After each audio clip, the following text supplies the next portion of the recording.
A priest, a rabbi, and an imam are all in a boat together on a fishing trip. Yes, they're having a good time, nice day, a lot of sun, the fish are biting, it's fantastic. The rabbi decides, you know what, I'm feeling a little hungry. I want to go back ashore and get a little bite to eat. So he gets out of the boat, and to everyone's surprise, he walks on water to get to the land, and he has his sandwich. A little while later, the imam says, you know what, I'm also feeling a little bit hungry. I'm going to go grab a bite. And so he gets up, and again, he walks on water to get to the land. And the priest is thinking, wow, this is amazing. These great spiritual men, I can't believe it. I'm surrounded by them. And if they could do it, I'm sure I could do it too. And so he gets out of the boat, he sort of goes to the front of the boat and steps in the water, and he falls in. He tries again, and he falls in. And the rabbi and imam are looking at each other and looking at him from the shore, and they're saying, should we tell him where the rocks are?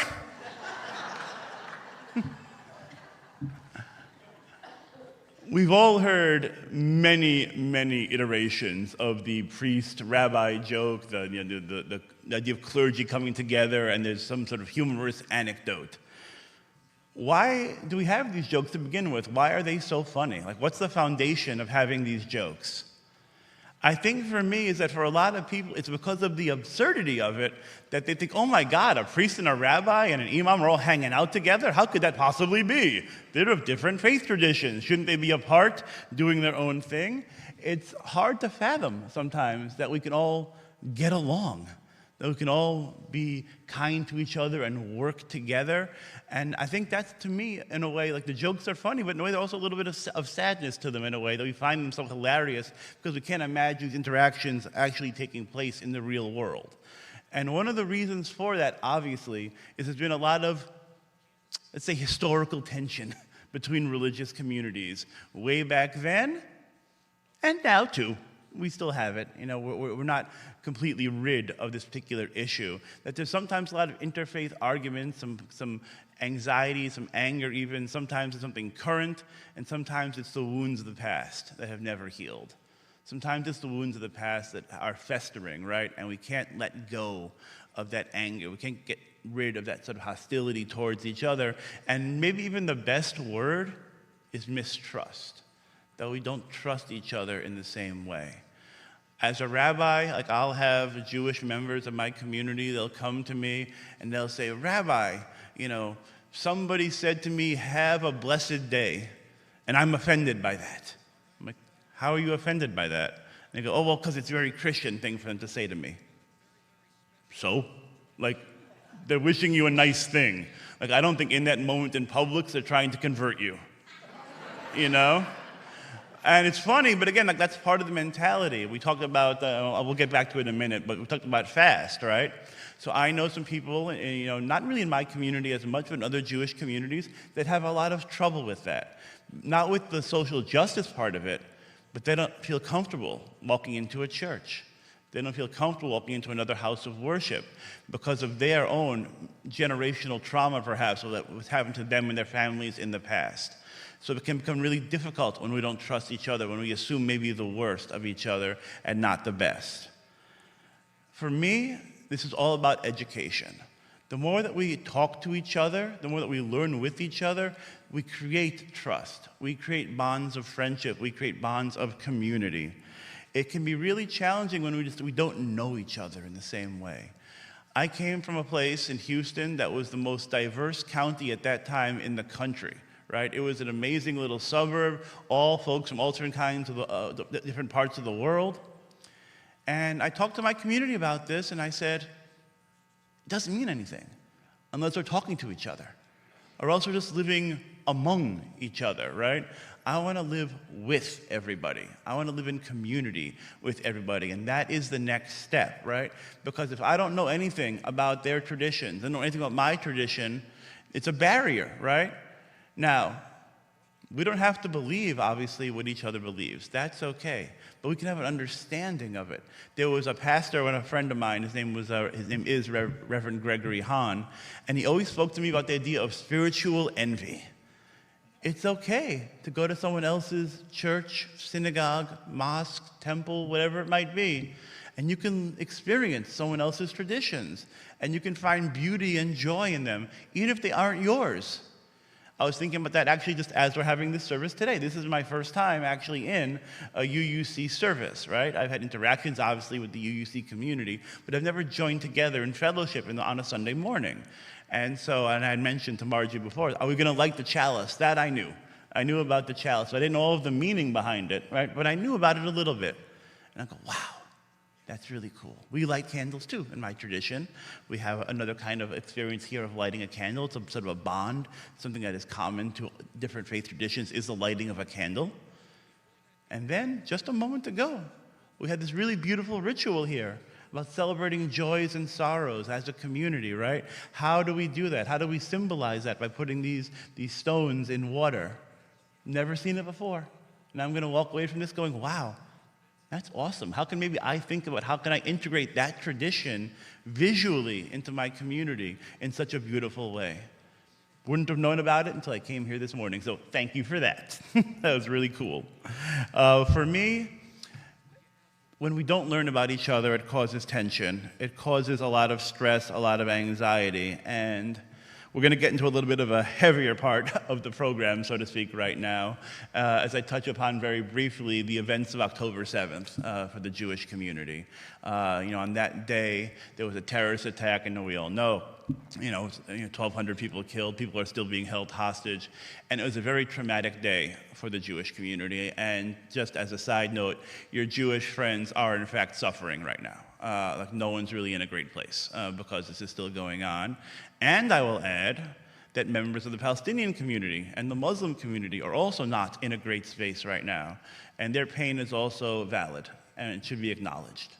And that's a hard thing right now because the two communities have been fighting for a really long time, and this is not going to go away anytime soon. It's still going to continue for a while, unfortunately, and we can't necessarily solve what's going on in the Middle East. Well, we can talk about and discuss how we're handling it here as a country, because we're seeing a lot of protests, we're seeing a lot of anger, we're seeing a lot of hostility that are being directed at Jewish college students, at Muslim college students, at just people in the community. There's been vandalism, hate crimes up with both communities, We think after 9/11, what happened to the Muslim community here, and there was a lot of violence and a lot of Islamophobia. It's not right. Just like today, anti-Semitism is higher than it's ever been. It's hard to be Jewish in America right now. And there's not really any other places we could go because it's not much better anywhere else. And so for us as a Jewish community, we need you to know that we're struggling and that we're having a tough time. And part of allyship is having conversation and having discussion and saying, okay, well, maybe I don't understand what's going on in the Middle East. Maybe I think I understand what's going on in the Middle East. Maybe I believe this is happening versus that is happening. We're entitled, But it's great to have a discussion to sort of learn the different perspectives, the different sides. And, for those who join in protests and whatever it might be, and maybe have very strong feelings about what's going on, every time a Jewish person hears from the river to the sea, it's chilling for us, because that means an eradication of the state of Israel. 6 million Jews live there right now, which is not, coincidentally, I think, the amount of Jews who perished in the Holocaust. And we just had Holocaust Remembrance Day yesterday, and it's not our Remembrance Day, it's for y'all. Our Remembrance Day happens in April, later on in the year. This is something that the UN founded, for an International Day of Holocaust Remembrance on the day of the liberation of Auschwitz, right? Savior mentality, right? So they're celebrating on a day when they liberated us, right, from Auschwitz. An important day of memory. Could happen a little sooner, for us, but it's good that we have it. For us, it's Yom HaShoah, which is in April, which does not commemorate that event. It commemorates the Warsaw Ghetto Uprising, when the Jewish community rebelled against the Nazis, when we were the ones who fought against them. We didn't win that battle, unfortunately, but it commemorates the courage and the solidarity of the Jewish people in that moment. It's about learning from each other. We all have pain, we all have wounds, right? And they're deep-seated. And we're all entitled to our trauma. We're all entitled to whatever pain that we have acquired. But the question is, how do we now deal with that in the world today? And we need help. Sometimes we need support from our brothers and sisters of faith. We need understanding. We need to have the conversation and say, what's happening in your community right now? And very much in the same way, it's incumbent on all the communities, including the Jewish communities, to jump in and help out and understand other populations as well. We're not on an island. Judaism doesn't exist in an island. That we always joke around and say, you can't be Jewish on an island. By yourself, I'm saying. Like we've never developed a monastic tradition. Go and be Jewish in the woods and build a cabin and sort of like sit and pray and meditate. Judaism exists in community. Like so many of our faith traditions, they exist in community because it's contingent on other people.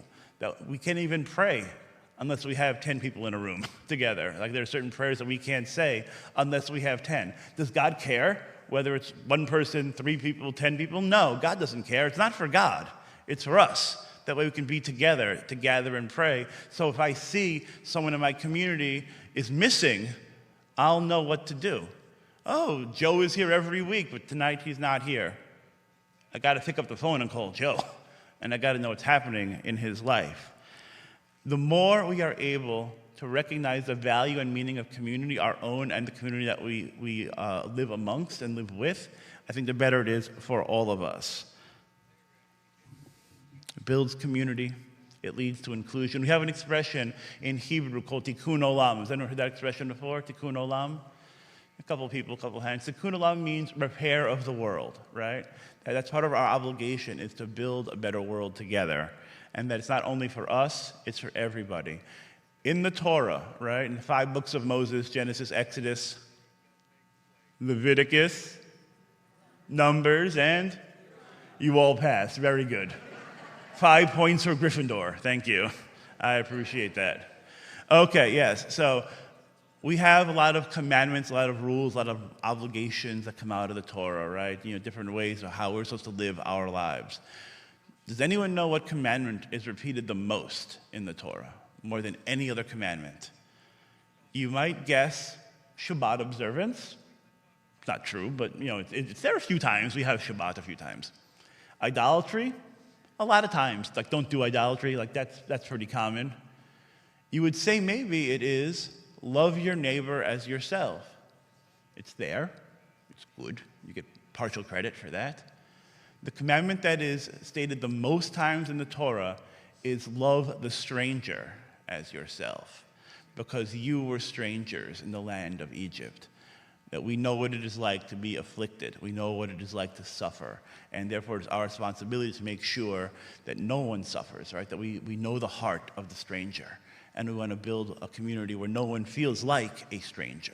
No one feels like an outsider. We want to build a world where everyone feels welcomed in whatever space they might be in that moment. A rabbi, a Lutheran minister, a Baptist preacher, and a pastor in the tradition of the disciples of Christ got on a tiki boat. For real. This happened a couple months ago. Through the work of FAST, I've gotten, of course, a chance to know and build community with other clergy, other different members of different faith traditions. And so one morning we decided, you know what? Let's do some interfaith collaboration. So we got a tiki boat, someone else was driving, and we enjoyed a nice trip out in the water together. There might have also been some adult beverages involved on this trip. It's community bonding. So we were together, and we spoke, we ate, we had a little bissel or something. It was fine. It was very good. And it was like we were friends forever, because we have been friends for a couple of years. And this is through the work of FAST. FAST is what brought us together as a group. And so we had it explained a moment ago, at FAST is our social justice ministry here in Pinellas County. It's 50 different churches and synagogues working together for affordable housing, for criminal justice issues, clean water, and we're working together to create a better world. When I started at TVI, it was made very clear to me that this was part of my role and responsibility, right? I didn't have this in Texas, this was sort of a new thing even for me. Community organizing, justice work. Go and do. And I went and did. And very quickly I became co-chair of this committee, of this organization, and got really hyper involved in it. In the beginning, like anything else, we sort of like need to test the waters, but very soon I found myself enmeshed and really almost like in love with this idea of us coming together as brothers and sisters of faith, of people just coming together to work for the benefit of the community. Interfaith partnerships are so important when it comes to justice work. Because how are we going to build that better world? Yes, we build a better world by doing this, by me speaking here, by y'all coming to my place, we're having these interactions of learning, right, of worship together, maybe doing a little social action. Let's all make peanut butter and jelly sandwiches together, right, and give them to the poor. All of that is great, and it's important, and it's how we learn about each other and how we express our shared values. But justice work is a shared value as well. We are all, so to speak, in that same boat trying to work together to build a greater community, because my values that are informed by my religious principles are also your values for the most part. It was actually, it was funny how you mentioned that it's like, it sounds like you as well, when we're talking about the Reform movement. And, yes, like there's a lot of overlap. We'll give you a menorah, and aside from that, you're fine. It's like there's a lot of overlap between the UU tradition and Reform Judaism. You can have a Seder, it'll be great. Because a lot of the ethical values between our traditions are very, very similar, if not frankly the same, right?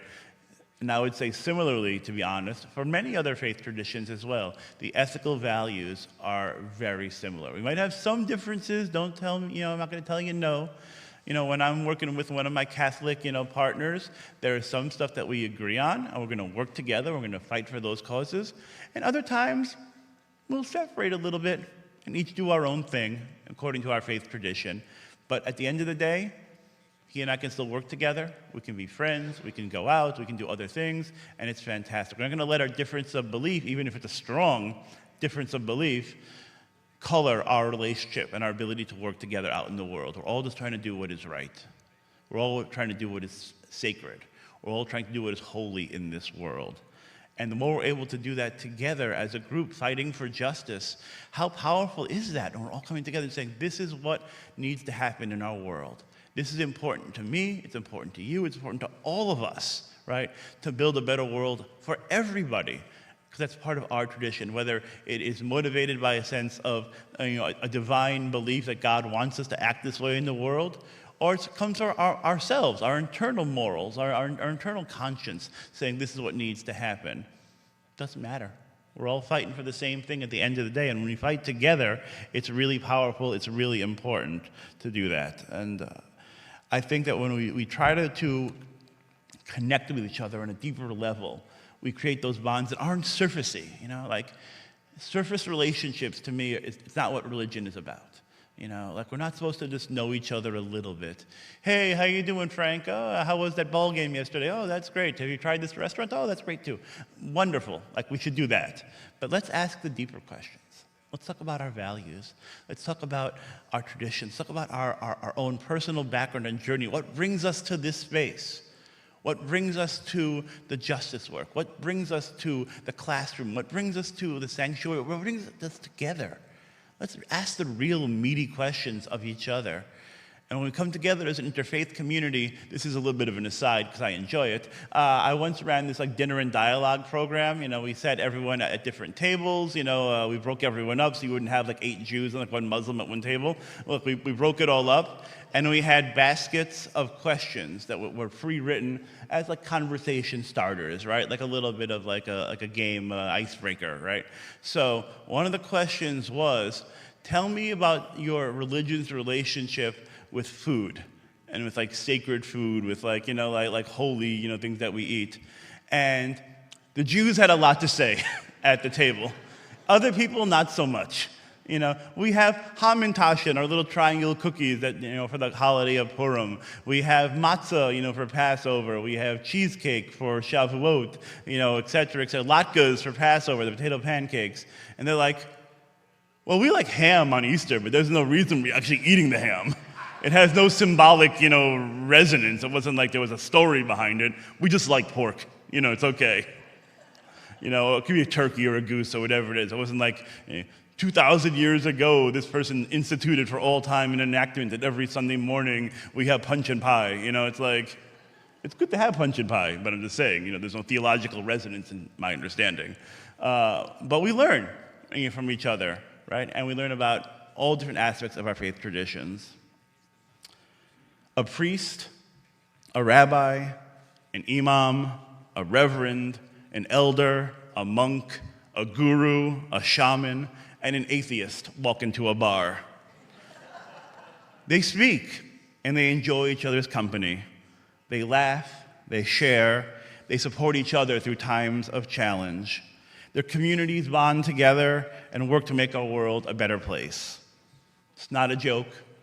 It's not a story. It's a vision. It's a longing. It's a hope for the future. May it be so. Amen.